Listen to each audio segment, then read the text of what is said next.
like a Hellcat.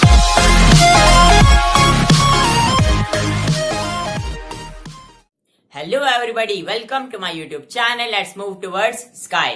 तो पिछली video में हमने बेल्जियम की कहानी को पढ़ा। अब हमें पढ़ना है कि बेल्जियम की गवर्नमेंट ने क्या क्या रूल्स निकाले। मगर उससे पहले हमें किसका ओवरव्यू जानना है? श्रीलंका की कहानी का। श्रीलंका में भी क्या हुआ? पावर शेयरिंग की जरूरत आ रही थी। समझ आ रहा था गवर्नमेंट को कि कम्युनिटीज में जो है झगड़ा हो रहा है, तो पावर शेयरिंग अगर वो करते तो शायद झगड़ा जो था वो कम हो जाता। क्योंकि आप जानते हैं, जैसे सेटलमेंट कहते हैं ना, दो पार्टीज में झगड़ा हो रहा है, सेटलमेंट कर लो बीच बीच का, वही एक तरह से पावर शेयरिंग है। दो कम्युनिटीज के बीच में झगड़ा हुआ, सेटलमेंट करी। सेटलमेंट मतलब पावर को डिवाइड कर दिया दोनों कम्युनिटीज में। तो क्या हुआ? दोनों कम्युनिटीज आपस में खुश हो गई। सिविक स्ट्राइक होगी? नहीं, झगड़ा खत्म। लेकिन श्रीलंका ने क्या किया? ऐसा कुछ नहीं किया।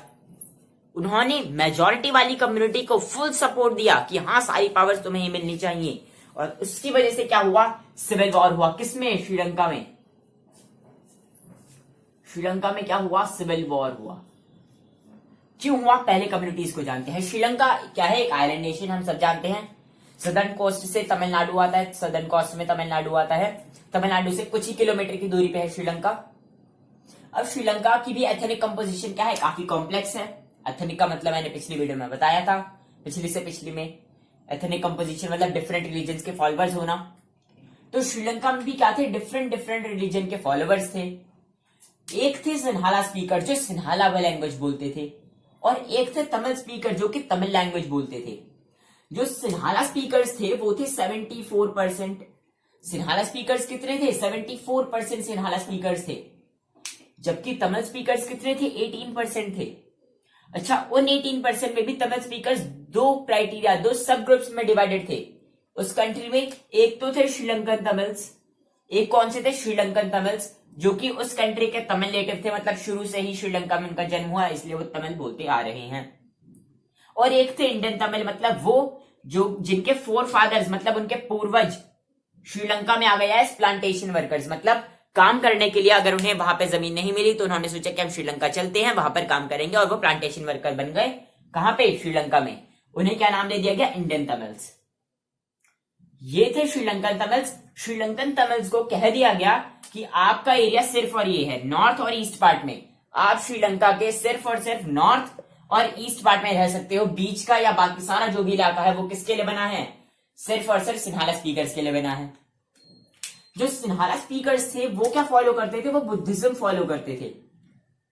तो उन्होंने क्या किया? बुद्धिज्म को क्या बना दिया? वहां का ऑफिशियल रिलीजन घोषित कर दिया।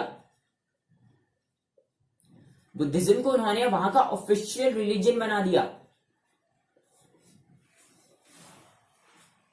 सिन्हाला को उन्होंने वहां का ऑफिशियल लैंग्वेज बना दिया। मतलब तमिल को क्या किया गया? डिसरिगार्ड कर दिया गया। कहा गया कि तमिल के फॉलोअर्स हमारी कंट्री में नहीं होने चाहिए।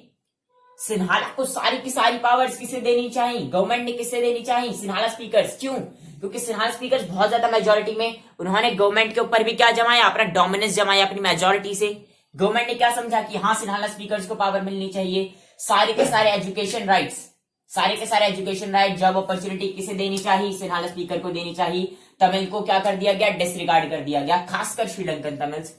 क्यों? क्योंकि समझ रहे थे कि ये तो श्रीलंका में ही रहते आ रहे हैं, फिर ये क्यों तमिल बोल रहे हैं? ये तो चलो बाहर से है, इनका तो समझ आता है, ये तमिल बोल रहे हैं, ये तो श्रीलंका के ही है ना, ये तो श्रीलंका के ही है, फिर ये भी तमिल क्यों बोल रही है? इन्हें तो बोलना चाहिए क्या? सिन्हाला। इसलिए मेन उनका गुस्सा किस पर था? श्रीलंकन तमिल्स पर था। हिंदूज और मुस्लिम के कौन से थे? ये जो श्रीलंकन तमिल थे, ये किस रिलीजन को फॉलो करते थे? ज्यादातर हिंदूज या मुस्लिम्स। 7% पूरी कंट्री वाइज क्रिश्चियन भी थे। पूरी कंट्री में 7% क्रिश्चियंस के फॉलोअर भी थे। मगर ऐसा नहीं था कि 7% क्रिश्चियन सिर्फ और सिर्फ सिन्हाला स्पीकर हैं या सिर्फ और सिर्फ तमिल स्पीकर हैं, दोनों ही डिवाइडेड है इसमें। 7% क्रिश्चियन, तो इसकी ज्यादा बात करने की आपको जरूरत नहीं है। बात सिर्फ ये करनी है कि सिन्हाला स्पीकर 74% थे, तमिल स्पीकर 18% थे। ये बहुत ज्यादा मेजोरिटी में, तो इन्होंने गवर्नमेंट के ऊपर डोमिनेंस जमाई। गवर्नमेंट ने इन्हें फॉलो किया, इन्हें ज्यादा पावर्स दी। ये फॉलो करते थे बुद्धिज्म को, इसलिए गवर्नमेंट ने क्या बना दिया? वहां का ऑफिशियल रिलीजन बना दिया। तमिल क्या फॉलो करते थे? हिंदूज और मुस्लिम्स, उन्हें डिसरिगार्ड कर दिया। उन्हें कहा कि नहीं, आप क्या फॉलो करो? आप बुद्धिज्म फॉलो करो। ये तमिल स्पीकर्स, सिन्हाला को क्या बना दिया? वहां का ऑफिशियल लैंग्वेज बना दिया। तमिल को क्या कर दिया, डिसरिगार्ड कर दिया, पूरी तरह से डिसरिगार्ड, कोई भी अपॉर्चुनिटी नहीं दे रहे थे किसे, तमिल स्पीकर्स को। No opportunities for the Tamil speakers, no opportunities, no opportunities for the Tamil speakers. सिर्फ और सिर्फ सारी की सारी अपॉर्चुनिटी किसे मिल रही थी, सिन्हाला स्पीकर को। जितने भी लॉ गवर्नमेंट निकाल रही थी सारे के सारे सिन्हाला स्पीकर को। तमिल स्पीकर ने क्या कहा कि ठीक है, आपने हमें कहां रखा है, सिर्फ और सिर्फ नॉर्थ ईस्ट रीजन में रखा है, तो आप इस नॉर्थ ईस्ट रीजन को ही क्या बना लो, हमारी एक स्टेट बना लो। आप कह दो कि हाँ ये आपकी स्टेट है, आप सिर्फ और सिर्फ यहाँ पे रहो, हमें कोई पावर तो दो, कुछ तो दो हमें। हमारा रिलीजन आपने हटा दिया, आपने कहा कि ऑफिशियल रिलीजन सिर्फ बुद्धिज्म है, आपने तमिल को वहां का ऑफिशियल लैंग्वेज नहीं छोड़ा, तो फिर हमें एक स्टेट दे दो। उन्होंने कहा तमिल ईलम नाम की एक स्टेट बना दो, हम वहां पे रह लेंगे खुशी खुशी, आप वहां की पावर हमें दे दो। उन्होंने वो भी नहीं दी, उन्होंने कहा सिर्फ और सिर्फ सिन्हाला को स्पीकर, सिन्हाला स्पीकर जो है सिर्फ और उन्हें पावर मिलेंगी।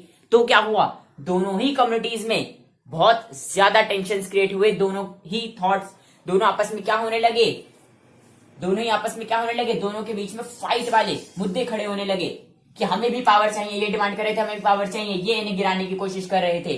इसलिए एंड में क्या हुआ, सिविल वॉर हुआ। What is the result, the civil war. Thousands में दोनों ही कम्युनिटी के लोग मरे, कई लोगों को श्रीलंका को छोड़कर जाना पड़ा एज रेफ्यूजीज, और इसीलिए श्रीलंका क्या बन गई, एक काफी बैकवर्ड कंट्री बन गई। उससे पहले उनकी जो इकोनॉमी थी वो भी बहुत अच्छी थी, जो उनकी हेल्थ अगर स्टेटस बात करें तो वो भी काफी अच्छा था, मगर इस सिविल वॉर ने क्या किया, श्रीलंका को काफी ज्यादा सदमा दिया या दुख पहुंचाया जो भी कह लें, लेकिन एक बैकवर्ड कंट्री बना दिया, काफी वीक कंट्री में तब्दील कर दिया किसे, श्रीलंका को। तो ये था पूरा श्रीलंका की कहानी का एक ओवरव्यू, क्या क्या किया गवर्नमेंट ने, और ब्रीफ में जानेंगे नेक्स्ट वीडियो में, जिसका नाम होगा मेजोरिटेरियनिज्म इन श्रीलंका। आपने हेडिंग देखी होगी, मेजोरिटेरियनिज्म इन श्रीलंका, मतलब किस तरीके से सिन्हाला स्पीकर्स ने पूरी तरह से पूरी तरह से तमिल स्पीकर्स को क्या किया, डोमिनेट किया। पढ़ते रहिए, मजे करते रहिए, नोट्स ये रहे नोट्स, पढ़ते रहिए, मजे करिए। बस आज की वीडियो के लिए इतना ही, गुड लक।